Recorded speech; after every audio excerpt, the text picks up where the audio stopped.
Takulandira ni Mr. Kafula muno mu Winners Studio. Zoma kwambiri. Kani mundu ufuna kucheza pa ndaka Kafula tufadi kambezo kunza na zama national ID. Kafula azwisa Malawi kufuna kwa national ID. Ya Malawi ndikulandireni ndikudziwitseni kufunika kwa chipaso cha uzika. Chipaso cha uzika chikufunika pa njira zingapo. Ndikupatseni njira yoyamba.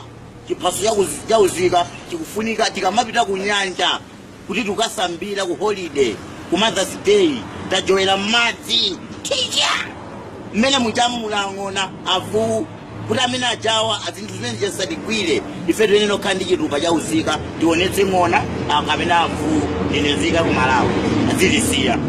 Kachiwiri ukufuna kufa kumakona tuli kulephera kuti ufe wadwala wasauka pita ku polisi imene ni pafupi pita kanene kuti ine ndiombereni kaya pa lodi poloko pita kauze kuti ndinezika ku Malawi koma ndatopa ndumphawi ku Malawi ndiombereni akuombera. Kaya ndiwe nzimayi wakhala kusauka kutupezeyana pathupi sumayima kukhala mwina ndi mimba imene umasaukira panopa zinthu zizaphweka kukhala ndi ID ndikuti iwe pathupi upapeza mosavutikira. Komanso mwina uli pa nsewu ukuyenda galimoto ifune kugunde uzingodabwa mabreki osakugunda uli ndi kadi ya uzika. Mwina unalowa pasi pa truck osafa kumene uli ndi kadi ya uzika. Akazi okongola mumafuna mundakhala nawo koma kwafusira mavuta lero laphweka kungwaonesa akazi ndinezika ku Malawi ndimakufuna chibwezi nthawi yomweyo pompo ndakuvomera ndakulolani ndipo kadi ya uzika yaphweka ndikuphweka itipindukira Malawi ndalama tilibe tingonyamula kadi ya uzika ulende ku Reserve Bank.